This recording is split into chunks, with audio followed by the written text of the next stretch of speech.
Muito bom, gente. Nós vamos ter um tempo um pouquinho diferente hoje, como foi há 2 domingos. Nós não vamos nos ater em um texto em específico, mas vamos conversar um pouquinho a respeito do que tem acontecido na vida da nossa igreja e para onde nós temos caminhado. Estamos na reta final de deixou de ser uma minissérie para ser já uma série, quase 4 meses, falando sobre isso. Sobre o que é o povo de Deus, sobre sermos uma igreja simples.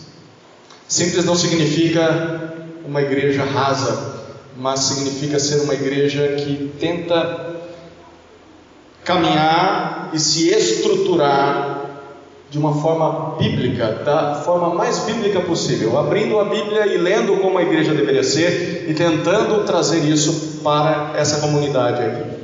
É isso que nós temos tentado fazer durante esses meses. Estamos na reta final, terminamos domingo que vem com uma surpresa. Talvez até o final da mensagem aqui eu fale qual vai ser a surpresa, se eu lembrar, né? Porque eu, quando começo a falar, começo a esquecer as coisas também. Nós vamos ter uma projeção. Hoje a Tiffany está me ajudando ali, ela e o Juninho. Acho que é a Tiffany, né, Tiffany? Quem que eu reclamo, quem que eu xingo aí se der alguma coisa errada? O marido, a culpa é do marido sempre.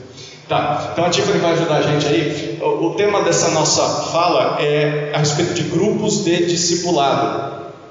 Se você reparar, desde que voltamos às reuniões após essa segunda parada por conta da pandemia, nós temos construído uma espécie de edifício e chegamos no ápice, chegamos no ponto alto, que é o ponto da prática. O que vamos fazer com tudo o que ouvimos? Qual será o ambiente em que poderemos aplicar todas essas coisas? E esse aqui é o sonho do nosso coração como liderança já há um tempo, e graças a Deus chegou a hora de apresentar para a igreja.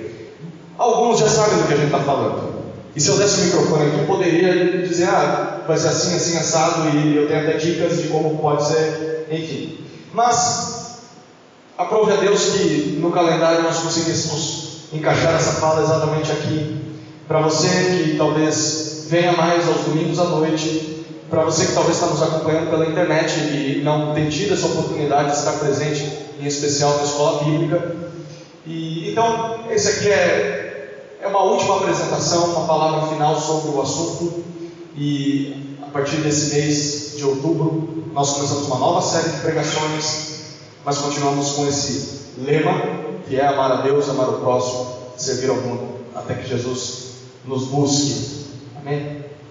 Ok, então vamos lá. Na Reforma Protestante, você lembra que isso aconteceu há 504 anos atrás. Em outubro, 31 de outubro, se comemoram os 504 anos da Reforma Protestante.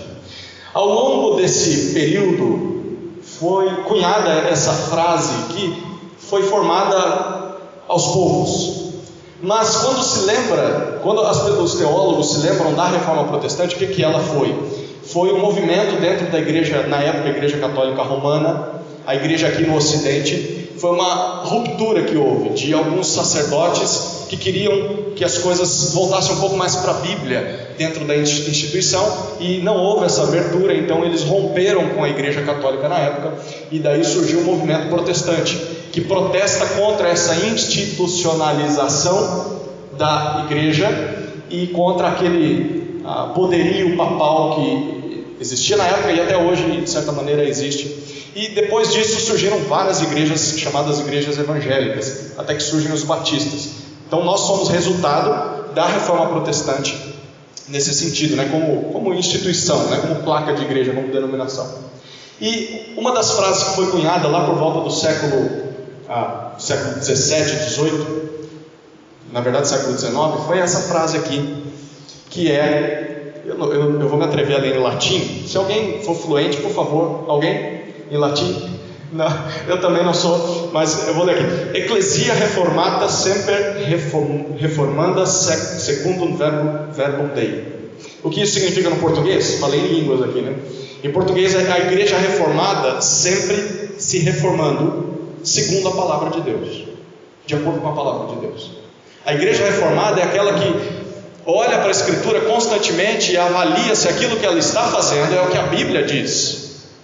E quando continua caminhando, ela sempre observa os seus passos, olhando para a palavra, para ver se de novo os passos dela continuam sendo aqueles que a Escritura apresenta.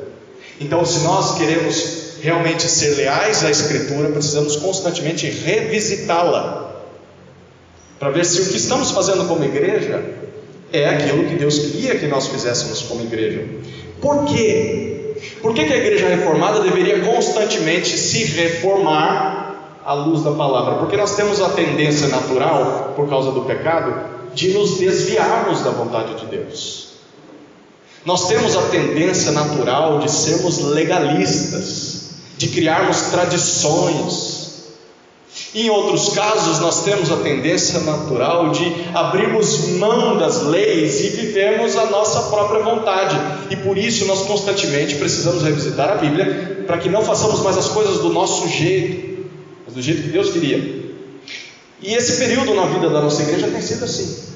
Vamos observar o que temos feito e como Deus queria que fizéssemos. E o que nós fazemos? Mudamos o texto? Não, mudamos a nossa vida. Porque o texto, como oramos no início, as palavras de Deus são eternas, duram para sempre. E aquilo que Ele quer para nós sempre foi a mesma coisa e continua sendo até hoje. Como é que nós vemos a igreja do Novo Testamento se comportando? E enquanto eu falo, eu quero que você pense na igreja dos dias de hoje. Não só a igreja que você congrega constantemente aqui ou em outro lugar, mas pensando na igreja evangélica de modo geral. Vamos comparar um pouquinho daquilo que a gente vê no Novo Testamento e daquilo que a gente vê nos dias de hoje. Pense a respeito do compromisso das pessoas quando você lê o Novo Testamento. O compromisso daquelas igrejas, daqueles irmãos, era representar o reino de Deus nessa terra e expandir esse reino. Então, eles se viam como pescadores de homens. Onde eles iam, eles testemunhavam de Jesus e queriam ganhar pessoas para Jesus.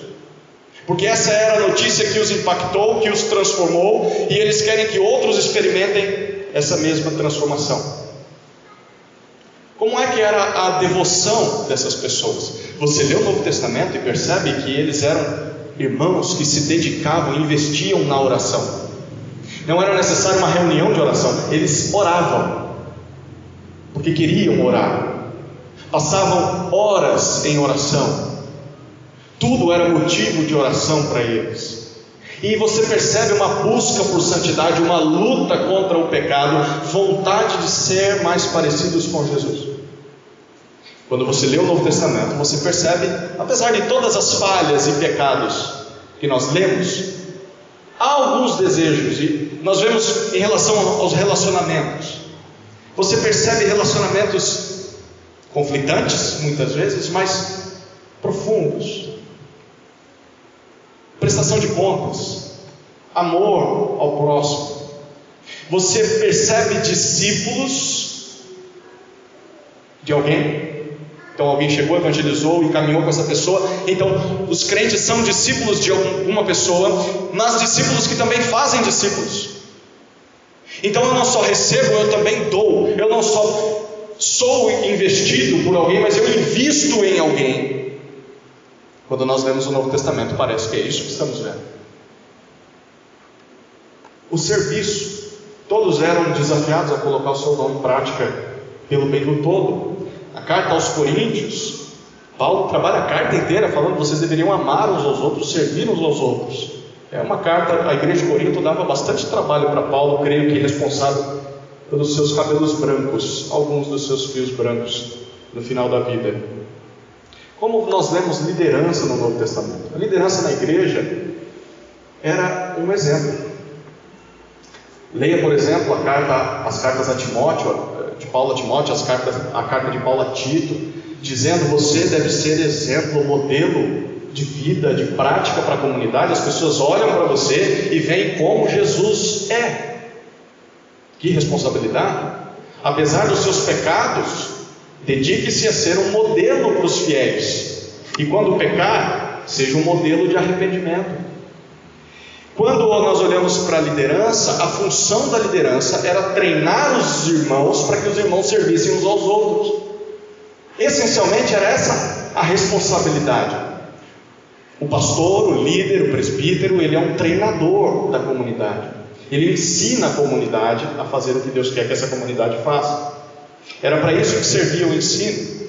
E quando a igreja ouvia o mestre que estava falando da parte de Deus, nós lemos no Novo Testamento que eles tinham desejo de ouvir.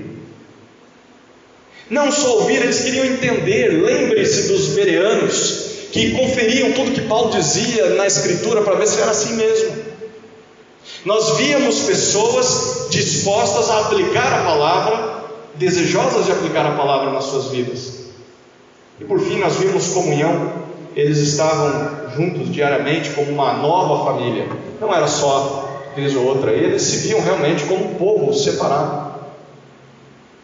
Aí você começa a pensar na igreja de hoje, de forma geral. Eu nem precisaria citar alguma coisa. O simples fato de mostrar o exemplo positivo já condena o exemplo negativo que nós vemos nos nossos dias. Como é a igreja de hoje? Como é o compromisso de modo geral? Bom, o compromisso muitas vezes é representar e expandir, não o reino, mas a sua própria igreja local. A placa que está pendurada no prédio, ou expandir a denominação. Se planta igrejas para que lá haja a denominação a qual eu pertenço. É triste isso, não é? Mas vamos um pouco além. Como é a devoção muitas vezes nos nossos dias? Ela é resumida em um dia por semana, no domingo. Então as pessoas vivem as suas vidas como pagãs a semana inteira, e no domingo buscam a Deus e ouvem a palavra de Deus e dizem: nós te amamos, nós queremos ouvir a tua lei. A devoção se resumiu a um dia. Como são os relacionamentos dos nossos dias? Rasos, relacionamentos superficiais. A ênfase não é saber quem é o meu irmão e me aproximar dele e conhecê-lo para poder ajudá-lo a seguir a Jesus. A ênfase é saber se ele está congregando. Se ele estiver congregando, está bom. Está bom. Muitas vezes a nossa preocupação é: fulano parou de aparecer nos cultos, né? Então deve estar com algum problema. Às vezes a pessoa está com um problema congregando, mas nós achamos que está bom porque ele está aqui. Poucos no serviço nos dias de hoje realmente se envolvem com o serviço. Há um acúmulo de funções, de cargos, em uma ou duas ou três ou um grupinho de pessoas. É um parto conseguir alguém para um mutirão. É uma luta conseguir alguém para fazer uma mudança de um irmão. Não há mais esse desejo profundo de serviço de modo geral. Há exceções, graças a Deus. Como é a liderança nos nossos dias? Muitas vezes se espera que o líder seja aquele que promova eventos, que seja um promoter, aquele que organiza programações, e programações que precisam ser muito legais. Precisam ser coisas que chamam a atenção. Precisa ser uma coisa da hora para eu participar. Se não tiver uma coisa da hora, legal, eu não vou. Então o líder tem que ser muito criativo. E além de ter essa expectativa jogada sobre os ombros do líder, ele precisa ser alguém que cuide de todo mundo o tempo todo. Às vezes essa figura é a figura do pastor titular. Ele tem que cuidar de todo mundo, ele tem que visitar todo mundo, ele tem que orar por todo mundo, e ele tem que cuidar para que todo mundo esteja lendo a Bíblia, esteja buscando a Deus. Que trabalho impossível de ser realizado. A gente já falou isso no domingo passado. O líder, ainda além de tudo isso, precisa ser carismático. Se ele gaguejar um pouquinho, se ele for um pouco tímido, se ele não tiver esse ímpeto, as críticas vêm. Você tinha que ter mais presença, você tem que ser mais comunicativo, você tem que... Como é que eu ensino nos dias de hoje? Há um desejo profundo, mas não por ouvir, mas para que seja o mais rápido possível, que se fale menos, e que se fale aquilo que é politicamente correto. Não ofende as pessoas. Que palavra dura, não deveria ser dita esse tipo de coisa dentro da igreja. Mas há outras igrejas em que o conhecimento ele é apreciado, as pessoas gostam, as pessoas querem ouvir e se assentam para ouvir 1 hora e meia de uma pregação, uma palestra, mas saem com aquele cabeção cheio de conhecimento e conteúdo, mas não há prática. Cada vez mais conhecimento, não faz nada com isso. E como é a comunhão? Praticamente não existe. Acontece vez ou outra com algumas pessoas, mas é raro. Raramente você vê comunhão verdadeira, comunhão nos termos bíblicos. Você vê as pessoas se reunindo para tomar um cafezinho, chazinho, comer uma creme cracker. Isso não é comunhão. Dá vergonha de comparar isso com o que a gente lê no Novo Testamento. Bom, qual que é a saída desse cenário? Como vamos reformar aquilo que já foi reformado uma vez, mas que de alguma maneira se deteriorou? Precisamos reformar. Como nós vamos reformar? Segundo verbo dei, de acordo com a palavra de Deus. Vamos para a palavra de Deus, vamos ver o que Deus tem a dizer.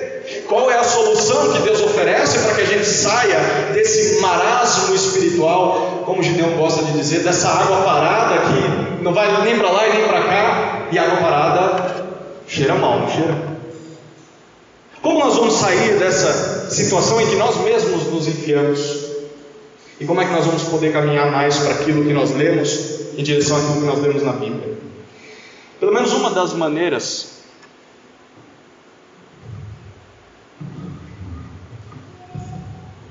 Pedro me avisou que isso poderia acontecer. Pelo menos uma das maneiras, um dos caminhos para que a gente retorne um pouco mais para a Escritura na nossa prática como igreja, é vermos a nós mesmos e nos comportarmos mais como uma família. A família de Deus. A família de Deus que sempre é aberta a mais pessoas que queiram participar. O povo de Deus é igual ao coração de mãe. No almoço, põe mais água no feijão. Sempre cabe mais alguém para merendar, não é? A família de Deus é assim. Ela é aberta a todos aqueles que querem participar. E uma boa maneira de nós aplicarmos isso no nosso contexto é por meio dos grupos de discipulado. E eu vou explicar o que são os grupos de discipulado.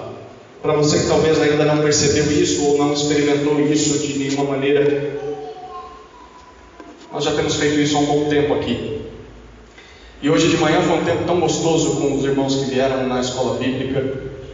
Um tempo de poder falar, abrir o coração, refletir na palavra, conversar sobre a palavra, ouvirmos uns aos outros, orarmos uns pelos outros.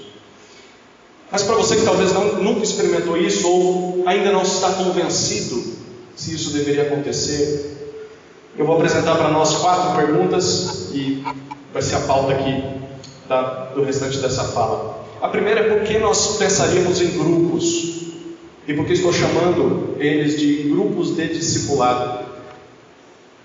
Você poderia chamar de qualquer outro nome: pequeno grupo, célula, igreja nos lares. Imagine do jeito que você quiser, mas considere o que a Bíblia fala sobre isso. A primeira pergunta é por que isso? Bom, porque é o que nós lemos na Bíblia. Perceba 3 exemplos disso. O primeiro era o povo de Israel. É claro que lá não era uma igreja como nós conhecemos hoje, mas era o povo de Deus. Abra em Êxodo capítulo 18, foi o texto que nós estudamos no domingo passado. Êxodo capítulo 18, a partir do versículo 17.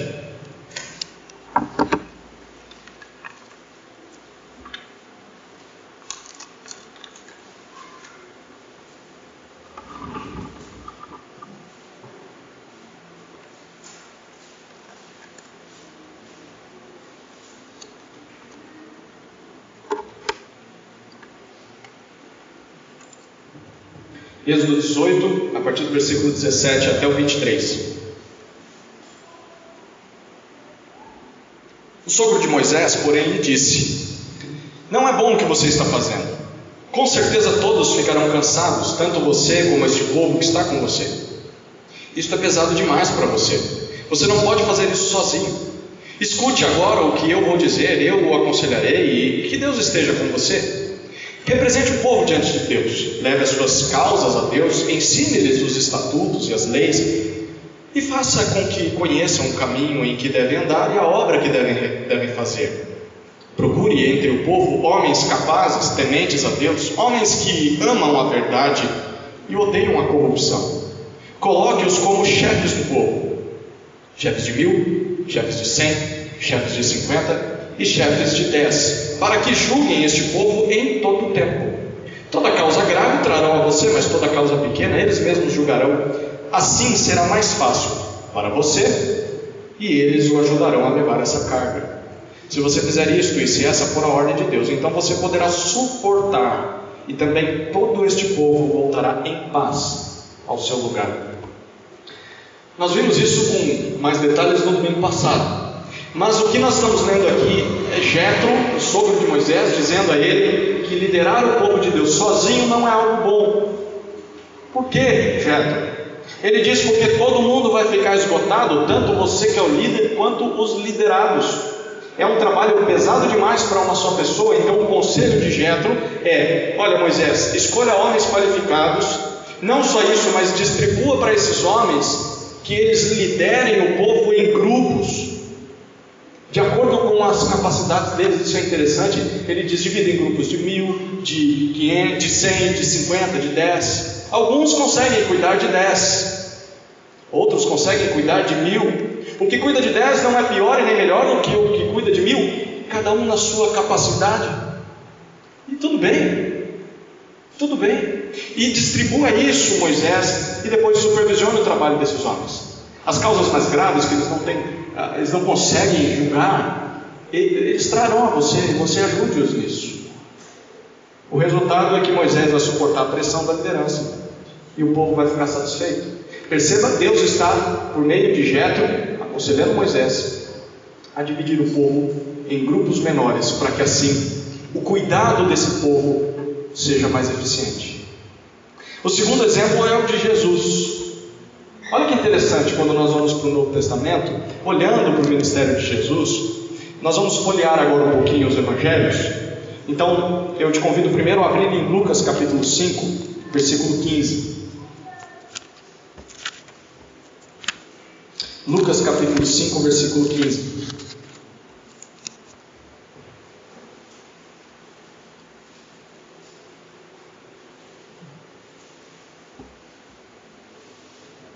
Eu quero que você perceba nesses textos que foram selecionados, as pessoas que estão ao redor de Jesus.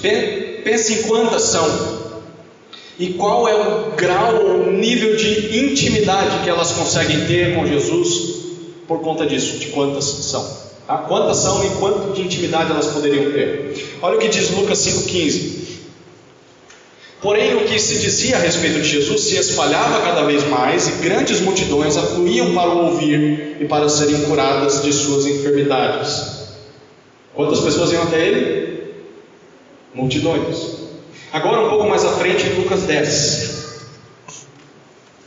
Capítulo 10, versículo 1 de Lucas.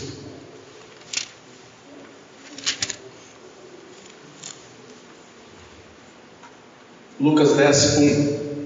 Depois disso o Senhor escolheu outros 70 e os enviou de 2 em 2 para que fossem adiante dele a cada cidade e lugar onde ele haveria de passar. Agora, quantos estão mais próximos de Jesus? Quantos? 70, e ele os manda de 2 em 2. 70 que tinham uma proximidade um pouco maior do que a multidão, porque Jesus confiou uma tarefa àqueles 70. Subentende-se de que ele teve tempo com aqueles 70, de que ele conhecia aqueles 70, pelo menos um pouquinho, para delegar uma tarefa dessa, preparar o caminho dele, por onde ele ia passar. Agora nós vamos para Marcos. Marcos capítulo 3.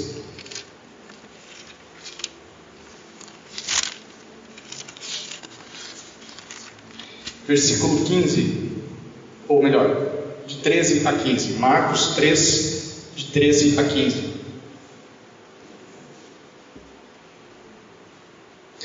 Marcos 3,13.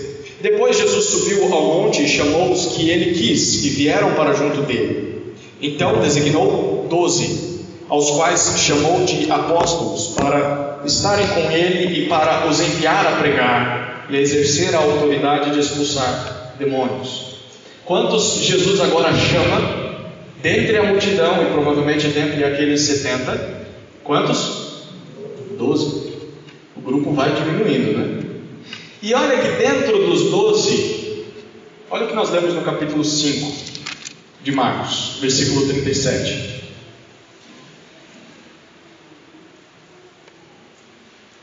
Há uma situação, a filha do chefe da sinagoga, chamado Jairo, a filha dele estava doente, o Jairo foi até Jesus para que ele curasse a filha, mas quando eles chegam, a filha já está morta.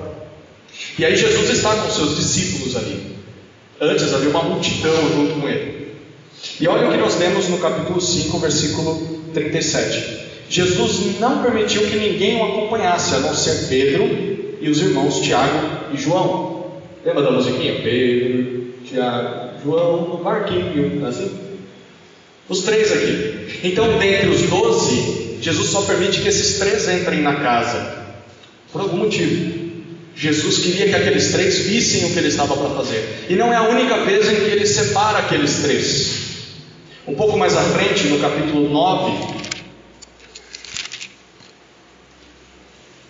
versículo 2 de Marcos 9:2, nós lemos assim: 6 dias depois, Jesus tomou consigo Pedro, Tiago e João e os levou em particular a sós a um alto monte. E Jesus foi transfigurado diante deles. A cena de Jesus sendo transformado só foi para esses 3 e não para os demais discípulos. Interessante, né? Um pouco mais à frente, em Marcos, lá no capítulo 14, talvez esse é um dos textos que a gente não repara o que está acontecendo, mas no capítulo 14, versículo 33, é a cena de Jesus no Getsemane, antes de ser entregue por Judas à liderança dos judeus. E olha que interessante, Jesus vai até 32 até o 33. Então foram, Marcos 14, 32. Então foram a um lugar chamado Getsemane. Jesus está com os 11, porque Judas saiu para traí-lo. Ali Jesus disse aos seus discípulos: sentem-se aqui enquanto eu vou orar. Os discípulos sentam. Aí ele diz assim, o texto: e levando consigo Pedro, Tiago e João, começou a sentir-se tomado de pavor e de angústia. Jesus chega ali e diz: vamos orar. Aí o pessoal senta, ele fala: vocês 3 venham cá. E parece que o pessoal já estava acostumado, né? Jesus sempre está mais perto desses 3. E eles vão até um local e ali Jesus começa a experimentar aquelas angústias do Getsemane, como a gente já sabe. Então, da multidão, 70, dos 70, 12, de 12, 3. Aí você vai para João agora, capítulo 21. João capítulo 21.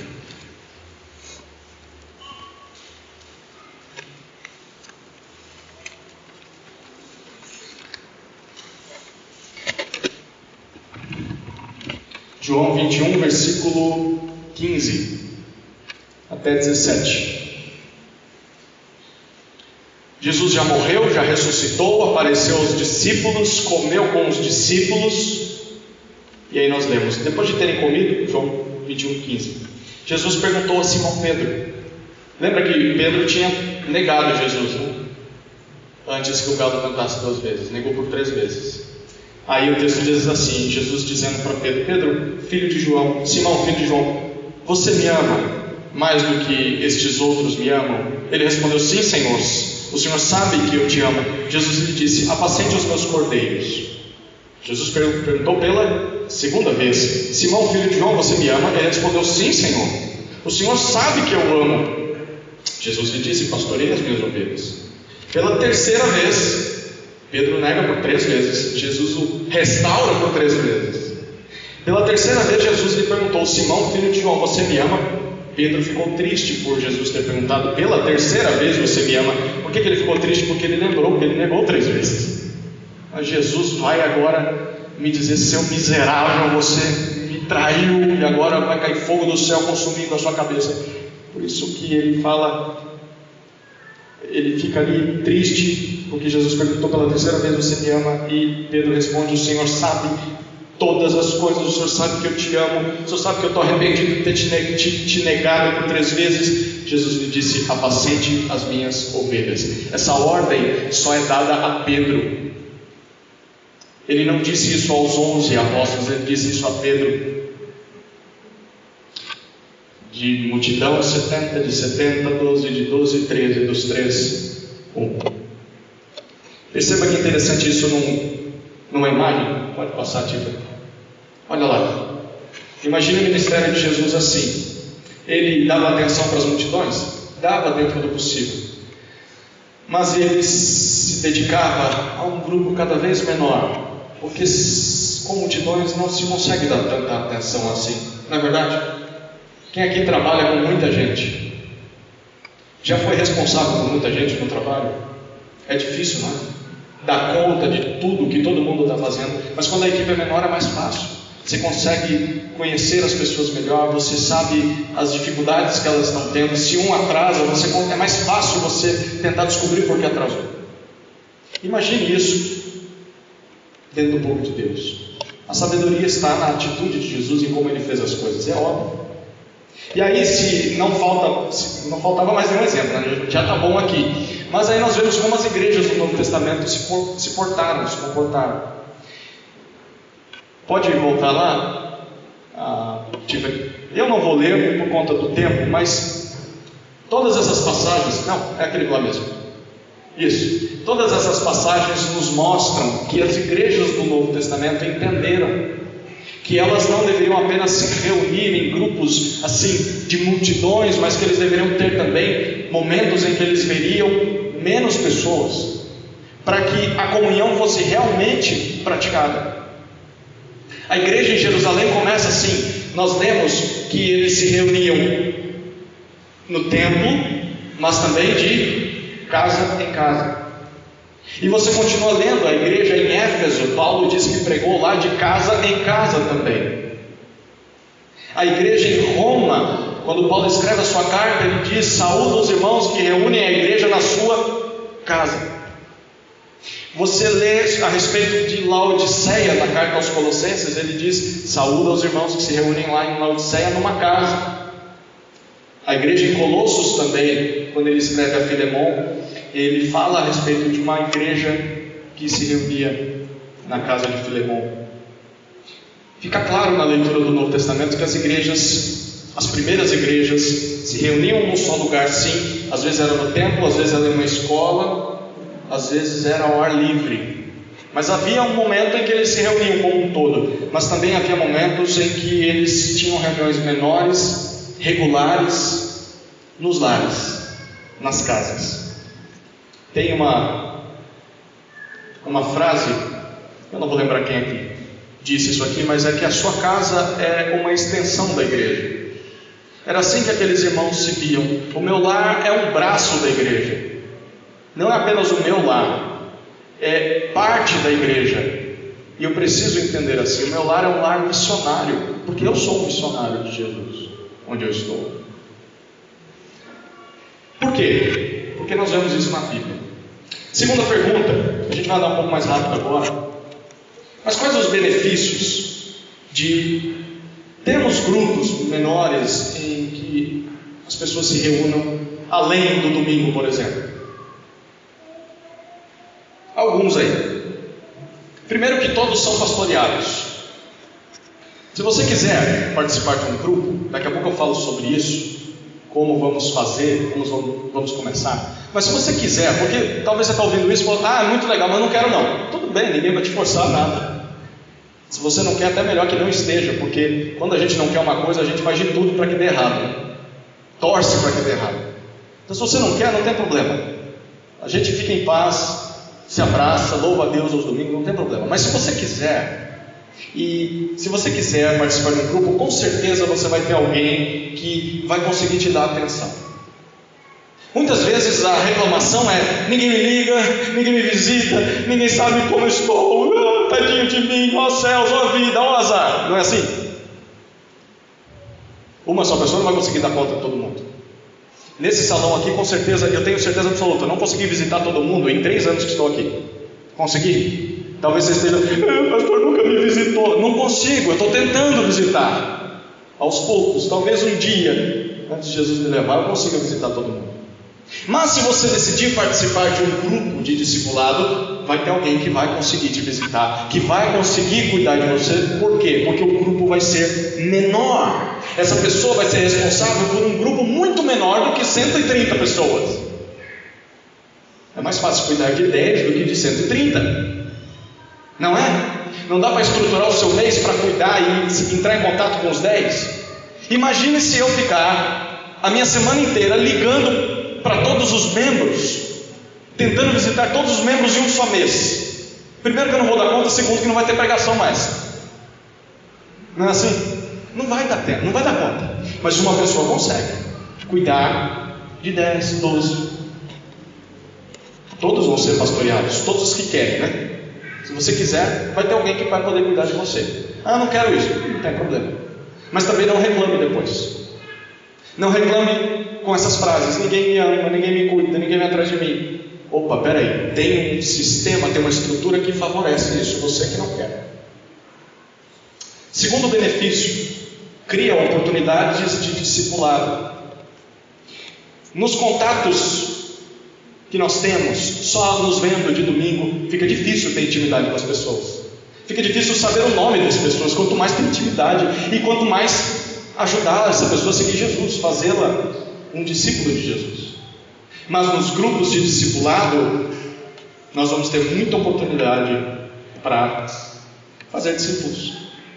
Haverá mais intimidade, haverá mais confiança que vai sendo gerada a cada semana, e um vai poder ajudar o outro a seguir a Jesus cada vez mais. Todo mundo pode orar, todo mundo pode edificar, todo mundo pode servir. Se você reparou na ordem que nós temos aqui de culto, alguns participam, nós tentamos envolver os membros numa leitura bíblica, numa oração. Tem gente que já disse: eu não quero pegar em microfone, mas a gente sabe que ora, que fala muito bem, que está disposto ou disposta a compartilhar um versículo da palavra, um testemunho, mas nunca faria isso aqui na frente. No grupo de discipulado é a oportunidade de você ouvir essas pessoas e beber da sabedoria dessas pessoas. O grupo é um ambiente em que há possibilidade maior de discipulado. Terceiro, proporciona um ambiente de graça. Todo mundo aqui está de máscara, tirando eu. Mas eu ousaria dizer que todos nós estamos de máscaras. Aqui. Você não está sendo quem você realmente é aqui. Você se planejou para estar aqui. Você colocou uma roupa adequada para estar aqui. Você pensou com quem falaria aqui. Você está se controlando, talvez está com fome, talvez está com sono, talvez está querendo ir ao banheiro, mas está se controlando. Porque você sabe que isso aqui vai acabar daqui a pouco, você vai voltar para casa. Quando você chegar em casa e você tira o sapato, põe o pé para cima, aí você é quem realmente você é. Aí as máscaras caem. No lar é quem nós realmente somos. E quando nós começamos a nos reunir semanalmente em casa, não tem como esconder. Às vezes a briga antes da reunião, não tem como esconder a birra da criança, não tem como esconder a louça em cima da pia que não deu tempo de lavar, não tem como esconder aquele vizinho que sempre chega na hora da refeição, aparece e o grupo vai estar lá e você fica vulnerável. Mas é nesse ambiente em que você pode se abrir e simplesmente dizer: gente, isso é que eu sou. Ufa, eu não aguentava mais ficar fingindo. É isso aqui que eu sou. Ok, Jesus quer transformar isso aí que você é. E eu também não sou aquelas coisas, não. Eu também tenho os meus defeitos, e quando a gente vai convivendo, a gente vai percebendo. Graças a Deus por isso. Porque agora nós podemos ser mais transparentes. Agora eu posso dizer para você: rapaz, eu luto com esse pecado. Você é. Mas aqui no culto de domingo eu nunca poderia abrir meu coração. Mas no dia a dia a gente criou uma intimidade em que eu posso abrir meu coração. Pois é, todo mundo percebe esse pecado em você, mas você nunca reconhece, né? Pois é, nesse ambiente de graça que o grupo de discipulado promove, a gente pode ser confrontado também, sair dessa hipocrisia religiosa. Não precisamos mais fingir. E é um ambiente de graça. Deus transforma quando nós somos realmente sinceros. Um quarto benefício dos grupos de discipulado é que gera crescimento. Um crescimento tanto em quantidade, cada vez mais nós vamos poder alcançar mais pessoas. Pense nisso. Se você convidou uma pessoa para vir para o culto, qual foi a última vez que um amigo seu você conseguiu trazê-lo para um culto de domingo? Tem gente que você gostaria que viesse para o culto, sim ou não? Mas aí você convida o cara para a igreja, o pastor vai pedir dinheiro, o pessoal vai me olhar, vai olhar para minha roupa, vão olhar através dos meus olhos e vão saber que eu sou um pecador. Eu não sei, não, esse negócio de igreja eu não quero não. Mas, se você chamar uma pessoa para tomar um café na tua casa, ela vai, não vai? E aí se você fala, rapaz, vai ter o pessoal vai trazer um violãozinho lá, eles vão cantar umas músicas lá em casa, um tempo de oração, você não quer ir não? É mais fácil que a pessoa vá numa reunião na tua casa do que venha para um culto aqui de domingo. É natural que o crescimento numérico aconteça. Pessoas que estão ao nosso redor poderão ser alcançadas. Mas não só em quantidade, o crescimento também é em qualidade. Por quê? Porque essas pessoas que estão ali no grupo de discipulado semana após semana terão investimento nas suas vidas e vão ser constantemente desafiadas a investir em outras vidas. Então é um constante cobrar.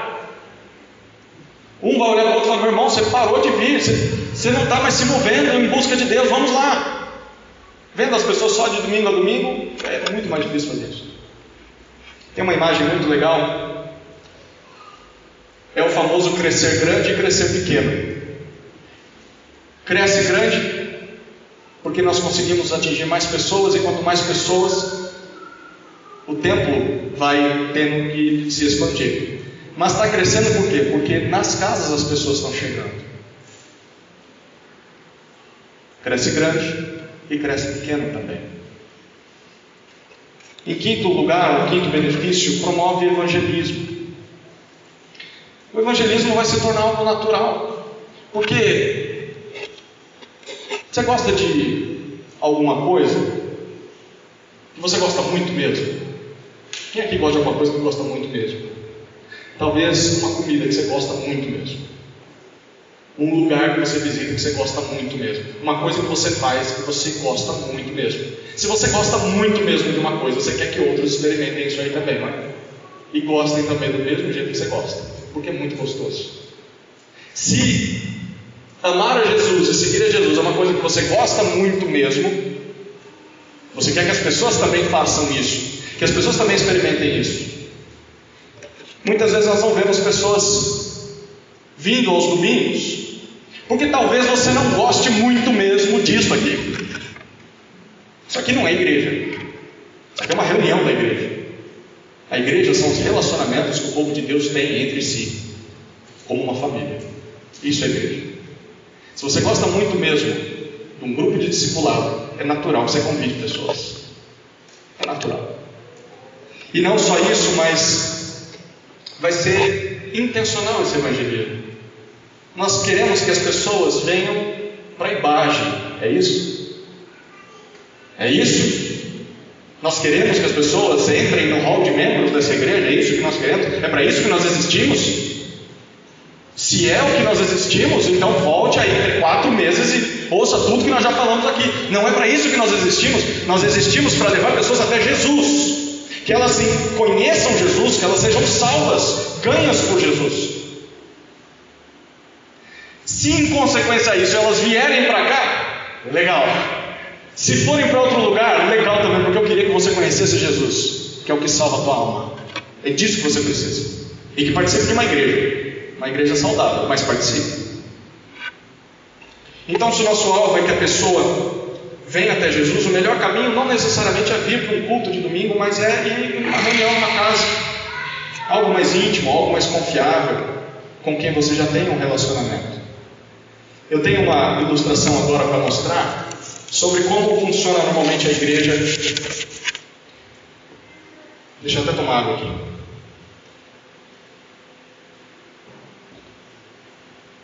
Essa aqui talvez é uma boa ilustração de como a igreja, de modo geral, como a gente falou desde o início aí.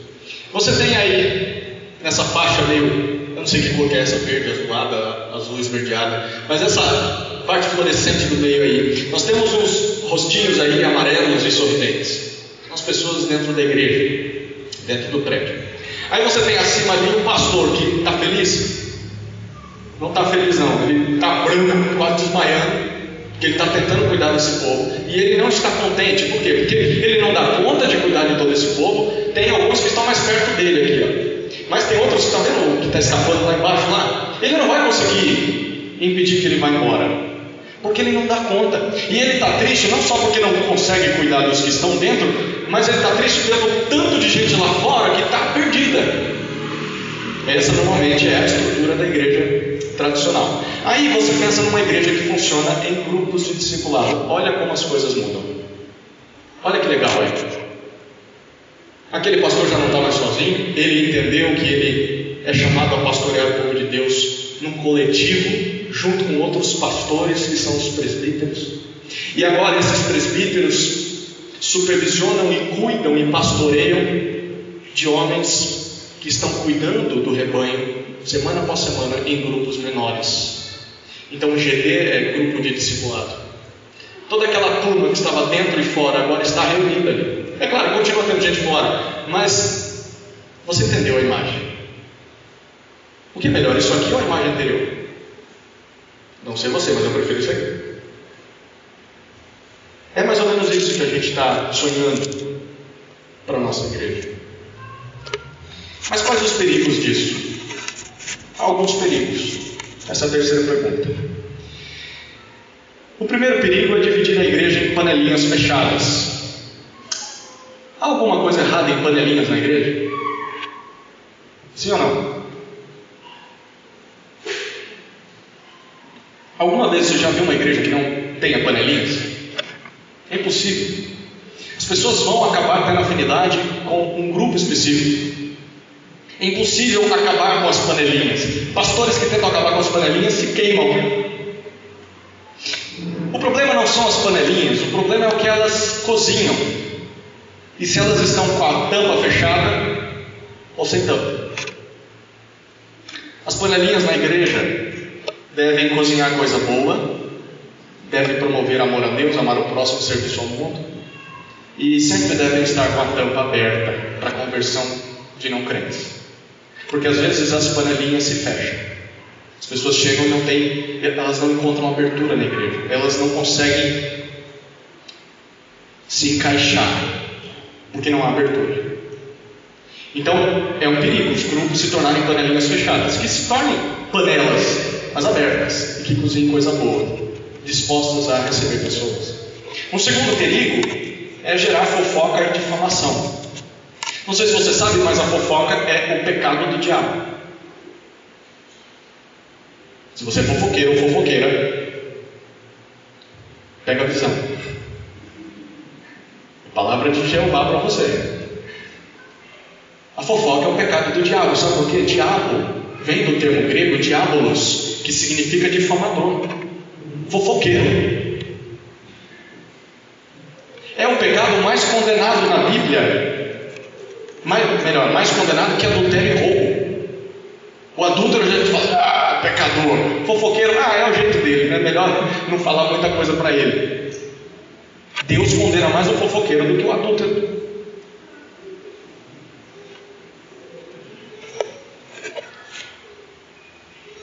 Um problema, um perigo no grupo de discipulado é a fofoca. O grupo precisa ser um ambiente de confiança. E o que acontece ali, fica ali. A menos que os passos de Mateus 18 precisem ser tomados. Uma coisa que, olha, você não está se arrependendo.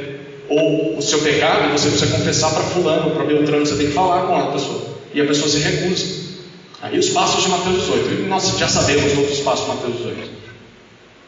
Mas o que acontece ali, o cara confessou um pecado, está na luta contra esse pecado, e isso não afeta outras pessoas. Meu irmão, então eu vou orar por você e vamos caminhar. Eu não vou ser conivente com o teu pecado, mas você pode abrir o coração, porque eu estou aqui disposto a caminhar com você e te ajudar a lutar contra esse pecado. O pequeno grupo, o grupo de discipulado pode se tornar uma sala de aula, e esse é um perigo. Não é o momento de replicar o domingo. Não é para fazer um culto segunda divisão na sua casa durante a semana, não. Parte 2 do culto, não é. O culto já basta do domingo. O grupo de discipulado é diferente de ponto de pregação. O grupo de discipulado é o momento de as pessoas falarem. Porque aqui no domingo é difícil as pessoas falarem. E você ouvir as pessoas. Tem que tomar cuidado para não ser hora de só um ficar falando, o monopólio da fala, né? Só o fulano que fala. Aí ninguém mais vai no grupo, né? É só ele fala, então deixa ele sozinho falando lá. Também não é o lugar de as pessoas ficarem só discutindo questões teológicas abstratas, né? Se Adão tinha umbigo, esse tipo de coisa. Não, é questões práticas. Há um perigo de virar só grupo de oração. A oração vai ter que acontecer no grupo de discipulado, e é gostoso que aconteça. Mas nós precisamos lembrar que ele deve ir além da oração. O grupo de discipulado serve para que a gente aprenda da palavra, que a gente compartilhe da palavra, que a gente pratique aquilo que a Bíblia ordena. E o que a Bíblia ordena? Que nós louvemos a Deus. Ela ordena que nós sirvamos uns aos outros, edifiquemos uns aos outros, tenhamos comunhão, evangelizemos. O grupo de discipulado é para essas coisas também, não só oração. Então ficar lá 1h30 só, como se fosse uma reunião de oração, sabe o que vai dar em reunião de oração, né? Igrejas ou acabam com a reunião de oração, ou tem lá meia dúzia de gado pingado que vai lá para a reunião de oração. É assim, não é? O grupo de discipulado não é só para isso. É para oração, mas também para as outras coisas. Pode acabar se tornando um encontro gastronômico. O que é isso? Uma feira de vaidades culinárias. Então as pessoas acabam se reunindo só para comer. O crente gosta de comer, né? E aí os grupos podem... É um perigo. É um perigo. Por quê? Porque não é para isso que serve o grupo. Nós não estamos criando grupos de discipulado para comer, senão seria grupo de comida. Não é para isso. Nós podemos sim ter momentos de refeição depois, um lanchinho, um cafezinho, mas não é para isso. Por quê? Pelo menos há 2 perigos dentro disso. O primeiro é acabar se tornando um culto aos talentos culinários de alguém. A pessoa faz e quer que todo mundo elogie. E aí, como é que ficou? Aí vem o outro também, é vaidade, né? Aí hoje eu preparei o prato, vai ficar melhor do que o da fulana. E o segundo perigo dentro disso é constranger aquelas pessoas que não têm condições de fazer um prato tão elaborado, ou simplesmente de fazer alguma coisa, e essa pessoa parar de ir para o culto, para o grupo de discipulado. Porque ela fala, eu não tenho condições, vou ficar com vergonha. E não só fica com vergonha de ir, porque não pode levar um prato, como fica com vergonha de receber as pessoas em casa, porque fala, a minha casa não é tão bem ajeitadinha quanto a do irmão lá. Não é para isso que a gente está se reunindo. Não é para isso. Entre comida e acabar caindo nesse pecado, é melhor não ter nada, só água. Pode ter um cafezinho, alguma coisinha, mas lembrando de que esse é um perigo. Pode se tornar também uma competição com muitas outras atividades na igreja. Esse é um perigo muito grande. Se houver muita coisa durante a semana, as pessoas vão ter que escolher do que vão participar.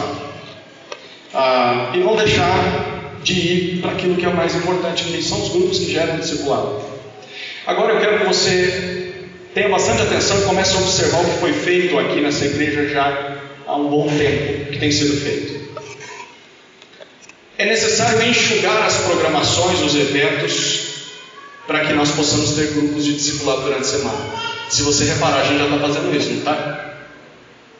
Enxugando as coisas. Ainda tem algumas coisas a mais para enxugar, mas estamos tentando, estamos nesse caminho, até que nós tenhamos apenas durante a semana culto no domingo e grupos de discipulado como programações oficiais. Mas eu queria fazer um esporte, um trabalho com crianças. Legal, vamos fazer, mas não é programação oficial da igreja. Não se espera de que todo mundo esteja aqui. O que a gente espera é que todo mundo esteja envolvido é no culto e num grupo só. Só. E o que eu faço nos outros dias, nos outros horários? Vai ter tempo com a tua família, vai cuidar da tua saúde, vai ler a tua Bíblia, vai passear, vai descansar. E com essa consciência limpa, estou de bem com a minha igreja, estou de bem com Deus. Não tenho que estar de segunda a segunda na igreja. Do membro, qualquer um que começar a chegar na imagem, nós vamos cobrar 3 coisas dele. E saiba que nós vamos cobrar de você que já está aqui também essas 3 coisas. Simples: congregue, e pelo menos algum culto com todo mundo junto, ou IBD, ou culto à noite. Congregue, pelo menos uma vez. Segunda, participe de um grupo durante a semana. E terceira, sirva em algum ministério, seja no domingo, seja no teu grupo, seja em qualquer outra coisa. Faça alguma coisa. Não é muito mais leve? Dá até para ouvir o ufo de vocês. Congregue, participe de um grupo e sirva. Um 7º perigo é não haver multiplicação. Sobre isso eu vou falar agora na minha palavra final. Todos no grupo podem acabar se acostumando uns com os outros e passar a existir simplesmente por si mesmos. O grupo não vive para si mesmo, o grupo vive para gerar discípulos. E aí, o não gerar discípulos é deixar a água parar. Não é para a água parar, é para a água entrar e sair, entrar e sair. É necessário evangelismo. O alvo é que os grupos sejam como células no corpo humano. Como que as células são? Eles são organismos vivos que se multiplicam. E os grupos devem ser assim também. Quando ele cresce demais, quando ele infla porque pessoas foram evangelizadas, pessoas estão se chegando, estão gostando do que estão vendo e vivendo, o grupo se multiplica então. Agora nós temos 2 grupos menores que podem manter a visão de discipulado. A 4ª e última pergunta é como eles vão funcionar na prática, aqui onde nós estamos. Coloco 3 questões aí. A primeira é a composição. Os grupos podem ser formados pela geografia, onde você mora, o bairro onde você mora. Talvez fique mais fácil para você. Nem todo mundo tem um meio de transporte, o ônibus nem sempre passa no horário que a gente quer. E para você talvez vai ser melhor participar de um grupo perto de onde você mora. É até mais indicável. Os grupos também podem ser formados pelas afinidades, preferências, amizade, tudo bem. Podem ser formados de acordo com a necessidade, talvez a necessidade espiritual de uma parcela da igreja. Talvez algumas pessoas que precisam aprender a lidar com o vício, por exemplo. Como sair disso? Um grupo que pode acontecer durante alguns meses apenas, mas que vamos nos reunir com essas pessoas, para que elas aprendam. E depois que elas aprenderem, elas vão se direcionar para outros grupos. Então podem ser grupos de socorro, podemos dizer assim, para apagar incêndio. Ou podem ser grupos formados pela missão. A liderança precisa ter mais relacionamento. Talvez aqueles que estão se sentindo vocacionados ao ministério, como é que nós vamos ajudá-los? Vamos fazer um grupo por um tempo para ajudá-los. O pessoal do louvor lá está dando confusão, vamos fazer um grupo com eles que dure algumas semanas para tratar algumas questões com eles. Talvez nós temos uma necessidade de pais que acabaram de ter filhos pequenos. Como é que eles vão aprender a lidar com esses primeiros meses? Vamos ter um grupo por um tempo para ajudá-los nisso. Noivos, talvez surjam 3, 4 noivos aí, vamos fazer um grupo para acompanhar esses noivos e até o casamento, e depois um grupo com casais recém-casados, enfim, vocês entenderam. As necessidades, como nós vamos supri-las? Com os grupos. Pense, se não temos grupos, como é que nós vamos ajudar essa turma? Vamos ter que criar uma reunião de casais na sexta-feira. Mas na quinta-feira tem o esporte, na quarta-feira tem reunião de oração. Não vai dar conta. Então use um pequeno grupo, um grupo de discipulado para isso. A segunda questão aí, como vai funcionar, é a respeito do roteiro. O que acontece quando eu vou num grupo desse? Quem está vindo na escola bíblica já entendeu. É muito simples. 4 coisas. Primeiro, oração. O grupo começa com compartilhar de pedidos de oração. Abre o coração ou não abre o coração. O pessoal ora ali. Depois, músicas. Um ambiente mais informal. Quer bater palma? Bate. Vai ter violão? Não sei, depende de quem toca no grupo. Ninguém toca, então vai aprender. Mas ninguém consegue mesmo, a gente tentou. Então põe um playback aí, liga no YouTube, canta junto com o celular. Vamos cantar. Terceiro, uma reflexão bíblica breve, que dê abertura para que as pessoas falem, se expressem. De manhã foi bem assim, né? Perguntas, e o pessoal foi falando. Meu grupo lá nem conseguimos fazer a quarta parte, né? A gente falou tanto que não deu tempo. A culpa foi minha, mas tudo bem. E por fim, a prestação de contas, que é o pessoal, um a um, investir uma vida no outro, em duplas, irem para um canto e orarem um pelo outro, ouvirem como está a vida. É o momento em que você pode abrir o coração, ter alguém que vai te cobrar, te ajudar a ser mais parecido com Jesus. Bem simples, né? Mas que é tão poderoso. Imagine você fazendo isso por 6 meses. A intimidade que você vai ter com um irmão seu. Imagine isso por 1 ano. Imagine isso por 10 anos. Imagine isso a vida toda. Tem gente que passou essa vida inteira dentro de uma igreja e nunca vivenciou o que é o discipulado. Você está tendo a oportunidade. Te convido a não perdê-la. Abra o teu coração. Deixa Deus trabalhar isso no teu coração. O último tópico aí é a multiplicação. Qual que é a quantidade ideal? De 8 a 12 pessoas. Todos os livros que falam sobre isso, o pastor Onéas, que já teve muita experiência, que veio falar com a gente, falou: olha, passa de 15 pessoas, a gente já não dá conta. Nem toda casa comporta e a gente não consegue ter intimidade com todo mundo. É difícil, o grupo cresceu demais. De 8 a 12. Quer dizer que tem que ser assim? Exato. Não necessariamente, mas é uma média. E de preferência que metade desse grupo seja de crentes. Mas e a outra metade? Quem falar qual vai ser a outra metade vai ganhar um presente. Eu vou dar um presente uma hora. A outra metade vai ser composta de quem? Eu não vou dar presente para todo mundo. A outra metade vai ser composta de quem? Levanta a mão e fala. Fala, Nascimento. Vizinhos crentes? Não crentes. Vai ganhar um bombom. Devia ter falado antes, aí todo mundo falava. Vizinhos não crentes.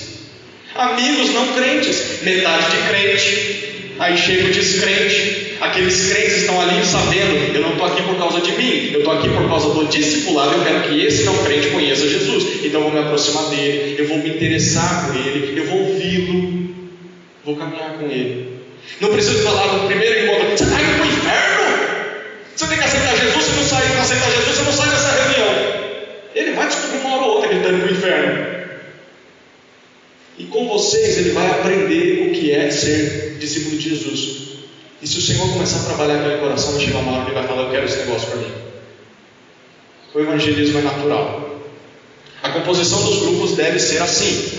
Nós não podemos perder isso de vista. Segundo, como é a liderança?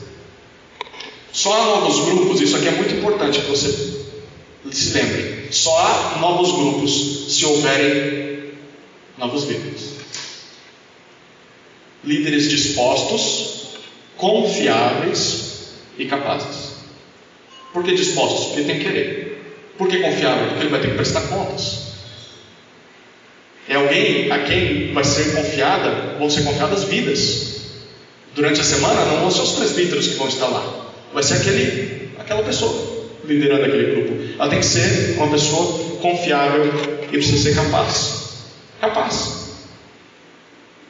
E por isso o presbitério está se dedicando a treinar pessoas, em aconselhar biblicamente, em conduzir um estudo bíblico, em pregar a palavra. Pregue a palavra. E quem é que gera esses líderes? O próprio grupo. Vou dar um exemplo. Vamos supor que Reinaldo é líder de um grupo. Reinaldo tem lá os seus 6 crentes no seu grupo. Sua família joga 3, né? Tem lá os seus 6 crentes, convidou mais uns 6, 7 amigos e o pessoal está começando a vir no grupo dele. O Reinaldo, desde o primeiro encontro, ele já está observando quem é que vai caminhar junto com ele, quem ele vai discipular para ser um líder desse grupo. E a cada semana ele vai se encontrar com essa pessoa, ele vai investir nessa pessoa, ele vai orar por essa pessoa, e ele vai delegar tarefas para essa pessoa. À medida que o grupo vai crescendo, e o próprio grupo já vai percebendo que essa pessoa, vou pegar aqui, que é o Salatiel. O grupo já vai percebendo que o Salatiel é o homem de confiança do Reinaldo. E que às vezes o Reinaldo, ele não consegue estar na reunião, o Salatiel dá conta da reunião. O próprio grupo está gerando líder. A hora que o grupo infla, e o que precisa acontecer quando ele infla, quando ele cresce? Ele multiplica. Não usa a palavra divide, tá? Divide é coisa negativa. Ele multiplica. Agora você tem 2 grupos. Quem é que vai liderar o segundo grupo agora? Salatiel, porque ele foi treinado pelo Reinaldo. E aí, no primeiro encontro, o que Salatiel faz nesse encontro?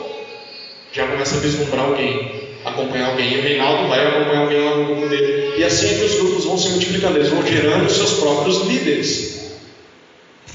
E o presbitério vai estar aqui para dar um treinamento mais formal para esses líderes. Uma escola, um treinamento em aconselhamento, em interpretação bíblica, enfim. E como é que esse grupo se multiplica? Nós chegamos à expansão. Se ele crescer demais, ele agora se torna 2 grupos e não mais um. Esse é o alvo, queridos. A multiplicação e o evangelismo. Eu vou finalizar com algumas imagens aí. Então esse é o ciclo de vida de um grupo de discipulado. As pessoas se reúnem para discipular.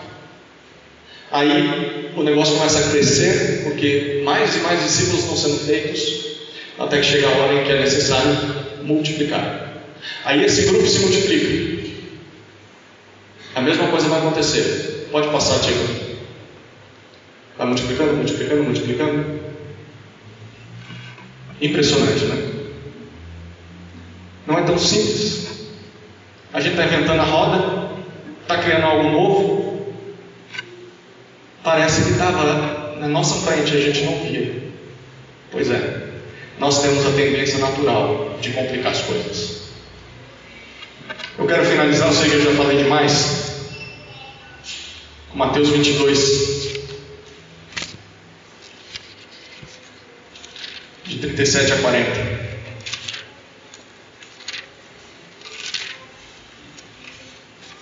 Eu vou finalizar com essa leitura. Mateus 22, 37 a 40.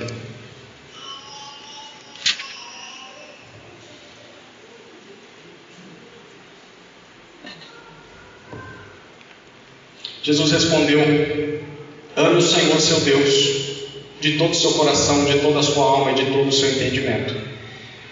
Este é o grande e primeiro mandamento. E o segundo, semelhante a este, é: ame o seu próximo como você ama a si mesmo. Destes 2 mandamentos dependem toda a lei e os profetas.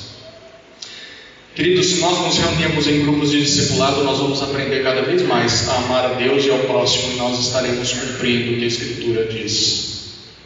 A igreja reformada sempre se reformando segundo a palavra de Deus. Amém? Vamos orar. Pai, obrigado por essa fase da vida dessa igreja e porque o Senhor está nos dando a oportunidade de participar dela.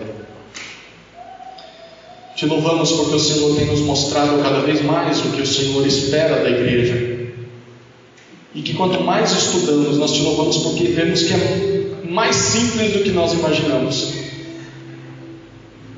Não precisamos comprar coisas novas, não precisamos fazer cursos novos, não precisamos gastar dinheiro para isso. O que precisamos simplesmente é ter humildade, dar um passo para trás e desconstruir tradições, estruturas que atrapalham o discipulado.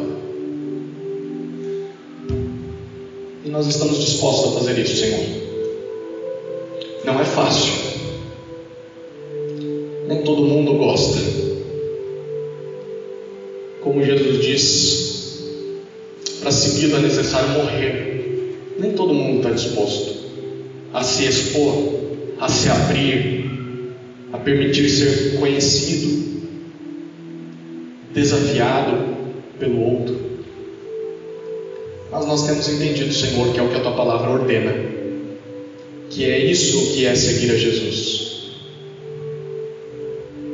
Então nós reconhecemos, Senhor, que parte da luta será que algumas pessoas não vão querer caminhar conosco. Nós lamentamos, Deus. Nós não podemos agradar a todo mundo. Nossa missão é agradar ao Senhor e somente ao Senhor. Mas ao mesmo tempo nós já vislumbramos, olhamos pelos olhos da fé, o que o Senhor pode fazer com esse bairro, com essa cidade, onde quer que a gente consiga atingir, se começarmos a fazer discípulos. Então, Senhor, pelos olhos da fé nós olhamos para os benefícios disso, e ao mesmo tempo olhamos para o resultado da igreja, do jeito que temos feito até agora, e vemos que resultado temos colhido, e nós comparamos ao que o Senhor pode fazer quando houver mais discipulado nesse meio. É óbvio que nós vamos olhar para o discipulado, é óbvio que nós vamos te obedecer, Senhor. Então nos dá prazer, nos dá alegria, nos dá vigor de cumprir a Tua Palavra, um ânimo.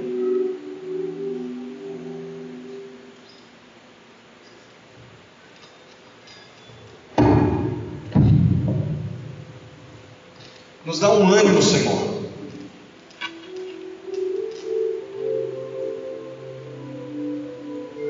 De viver isso e de poder compartilhar com pessoas. Que ao falar da igreja de Jesus, não esteja em nós a fofoca, a difamação, a mágoa, mas esteja o pulsar do discipulado. Que esteja, quando pessoas perguntarem, e a igreja, nós possamos dizer, Senhor, possamos dizer para essa pessoa, está pulsante, está no meu coração, eu amo a igreja, eu amo Jesus, eu amo os meus irmãos, eu amo meu grupo de discipulado, eu amo estar junto com o crente.